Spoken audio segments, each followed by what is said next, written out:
Right. So let us talk about basic sequential circuits. What are all the things that comes under basic sequential circuit? Okay. So we have already discussed about all these points. Combination circuit that produces output solely depends upon the current input, but in case of sequential circuit it remembers the previous state. Output depends upon the previous inputs and previous states. Examples are latches. Okay, it also stores 1 bit of memory. Registers, memories, your RAM, okay, ROM, all these things are memory devices. Parallel to serial and serial to parallel converters. Okay, for example, you got 10 bit of data, okay, but your printer requires 1 bit at a time. Your computer is processing 10 bits of data, but your printer requires 1 bit in one time period or 1 second, let us assume. So such converters are called as parallel to serial converters, right? So in those devices also you require a sequential circuit, one after the other. That means each bit is processed based on your previous input state. Counters, both up counter and down counter. Up means 0 to n numbers, and down counter is n to 0. Okay, and sequential counters, ripple counters, all these devices will comes under basic sequential circuits. Basic sequential circuits. Okay, so what is a synchronous circuit and what is a asynchronous circuit? Okay, so synchronization means in any sequential circuit the output changes only at a discrete time intervals. Okay, discrete time instances. Okay, so this type of circuits will achieve synchronization by using a timing signal called as clock. Timing signal called as clock. In all your microcontrollers, CPUs of your laptops, desktops, there will be a clock signal. The purpose is, okay, the output or the logic. Okay, you have a logic, you are providing inputs, at the same time you provide clock. That means your logic works, this is clock, your logic works with respect to time. Okay, logic generally works with respect to time. This time period is achieved by an oscillation circuit which will have certain fundamental frequency. We already know what is time is one reciprocal of frequency. So in most of your CPUs, for specifications they'll give 3 gigahertz, okay, 5 gigahertz, 2 gigahertz. Your processor speed depends upon this clocking. So that means the output changes only at some discrete time instances, right? Such systems are called as synchronized circuits, right? Synchronized circuit, right? Similarly, the counterpart, which is asynchronous circuits, where they don't have any clock signal. They don't have any clock signal. They don't require a clock signal. Basically, their output can change at any time. Okay, at any time, which are called as clockless signals. Okay, such systems are called as asynchronous circuits or asynchronous sequential circuits. Okay, so sequential circuits are classified into two: synchronous and asynchronous circuits. Okay, let us have a look of synchronous sequential circuits. In synchronous sequential circuits, the best example are called as flip-flops. Okay, flip and flop. Okay, there are two states. Flip means set, flop means reset. The best understanding of flip-flops is set and reset. Okay, so the output state will set or reset, right? So you have a combinational logic. Output is taken to flip-flop circuits. Here flip-flops will have a clock sequence. That means you can adjust the output based on the timing. Okay, at this particular time I require this output, right? So that is taken as an input. So your output of flip-flop depends upon this clock pulses, or it varies with respect to clock pulses. The more faster the time period varies, the more faster you get flip-flops output. So So your clock timing and your output, okay, are directly proportional to each other. Your timing and output both are proportional. The better the time, the better the output. That is the reason all your CPUs will have the clock frequency in terms of gigahertz. Okay, gigahertz. That means lesser the time. So more the frequency, lesser will be the time. Right? The same logic, same fundamental logic. Right? Next part, which is clock period. Okay, clock period. You have two flip-flops or multiple flip-flops. We have a combinational circuit. So your flip-flop is providing one input to this combinational, one input to the flip-flop itself. This flip-flop is providing one input to this, and the output of this flip-flop is driving something like this. You have some combinational circuit. For this, what is clock period? What is this clock period? Clock period is nothing but largest combinational circuit delay between two directly or indirectly connected circuits. I repeat, smallest clock period or the clock period is largest combination of circuit delay between two directly connected flip-flops, okay, subjected to impact flip-flop setup time. Flip-flops will set and reset. There are two states only for flip-flops. Okay, flip or flop. Flip means change or set. Flop means to store to make it 0. Either it will set in 1 or 0. That is what the digital memory, right? This is set. This is reset. Either it will set a bit of 1 or it will reset a bit of 0. Right? So in combinational logics, smallest clock period is nothing but greatest circuit delay. You have a delay here, you have a delay here, you have delay here and here. So there are 4 delays. Okay. So delay 1 is D1, D2, D3 and D4. Total delay sigma D is equal to an algebraic sum of all these things, that is D1 plus D2 plus D3 plus and D4. It's a combination of all the delays. For example, if I want to consider delay between flip-flop and 1 and a combinational circuit, it is D1 alone. That is the smallest clock period, right? So that is what this statement is about, right? Or in other words, it is subjected to impact flip-flop setup time. That means in order to set this flip-flop and reset this flip-flop, how much time it will take. That is also a delay. That is the actual delay, right? Okay, let us talk about latches. Okay, so here we have different types of latches. First we will start with SR latch. So SR latch is capable of storing a bit of 1 when Q1 is 1. Okay, when the output is 1, it is storing 1 bit, and it is storing 0 when Q is 0, or Q is 1, it will set a bit, Q is 0, it will store a bit of 0. Okay, that means it can store only 1 bit, either 0 or 1. When it is storing 1 when Q is high. Okay, when it is setting 0 when Q is low. Okay, when Q is high, it is setting 1 bit, that is 1, digital 1, and it is resetting or storing 0 whenever Q is low. So your output of Q will decide whether to store a bit of 1 or 0. Okay, whether to store a bit of 1 or 0, it will be decided by Q, which is the output here, right? What are all inputs then? Let us check.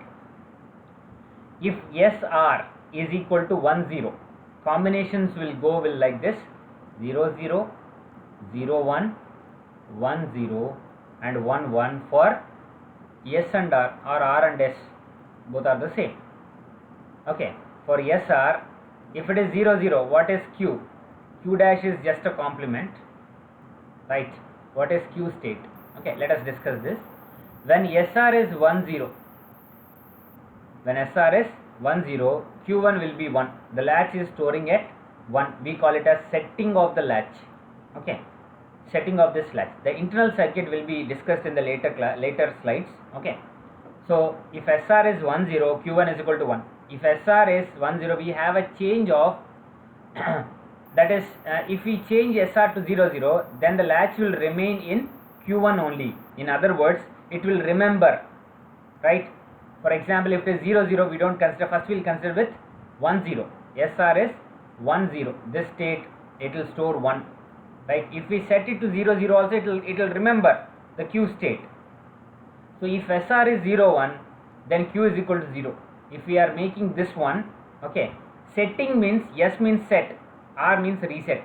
Set 1 means it will store 1. Reset 1 means it will store 0. The two conditions are remembering conditions, right? 0 0 and 1 1 are remembering conditions, right? Clearing. Okay. So if SR is 0 1, that means if reset is high and set is 0, it will store 0 bit. This is set and this is reset. The other two states we will discuss. So if SR is 0 0, then the latch will remain at 0. That means your output will remain at 0. If SR is 1 1, okay, if SR is 1 1, it is an undecided state, right? So how to execute this SR latch? It can be executed with multiple ways, that is with a NOR gate, NAND gate. With multiple ways we can execute this SR latch. Okay, note, one simple note is here, Q and Q dash are brought back and connected to the inputs of the NOR gate. That is means this is the feedback things. So Q and Q complement are the feedbacks.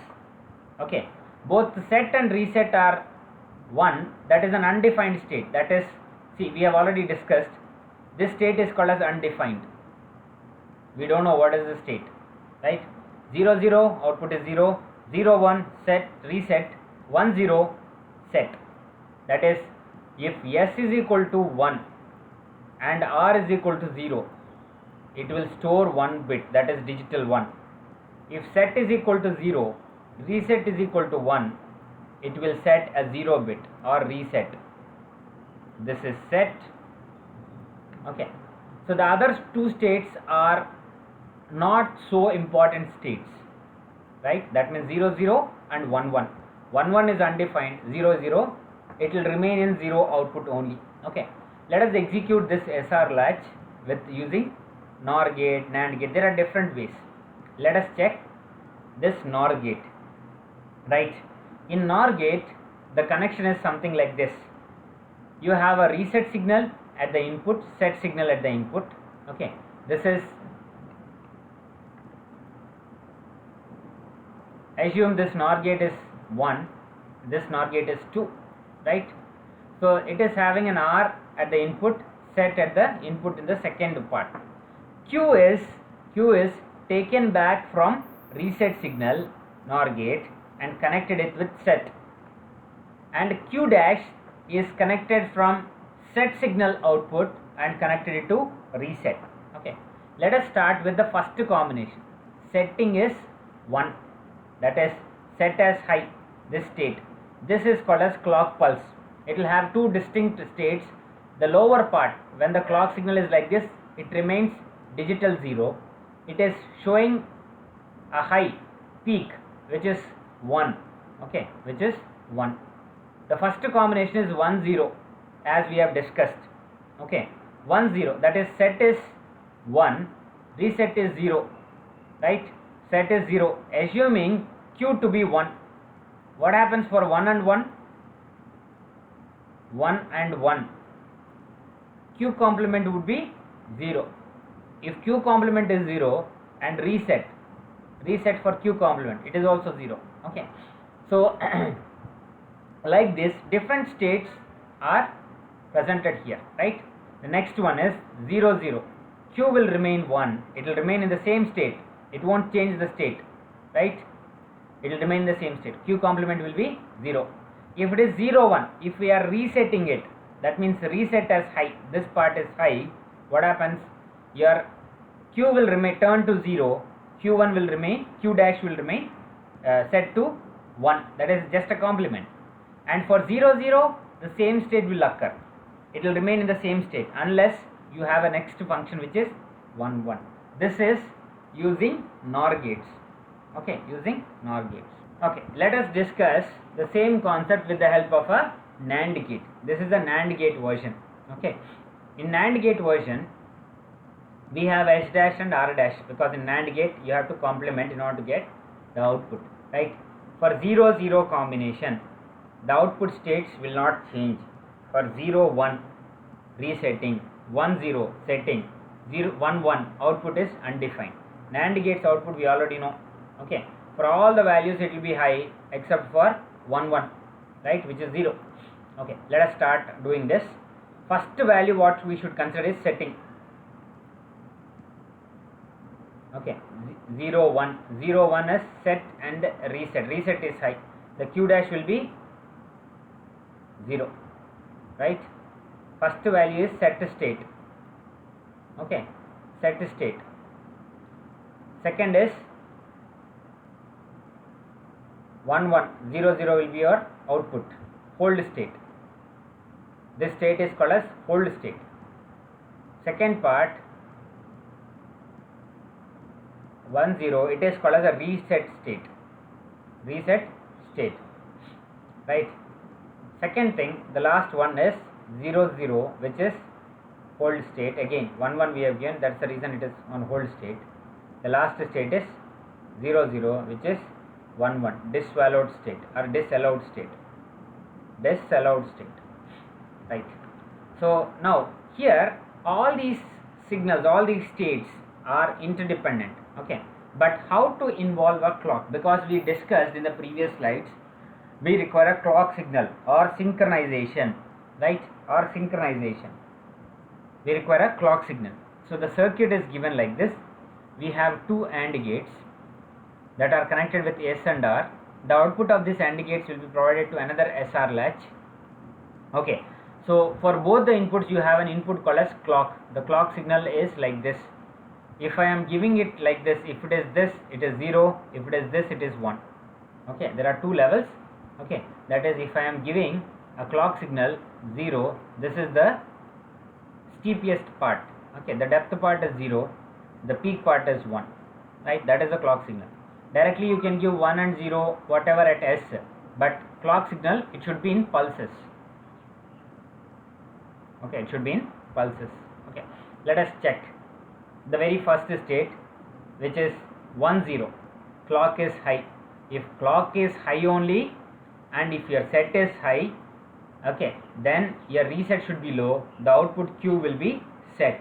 If clock is not available, it won't function, right? Similarly, you have clock as 1, set as 0, reset as high, that will reset the state, right?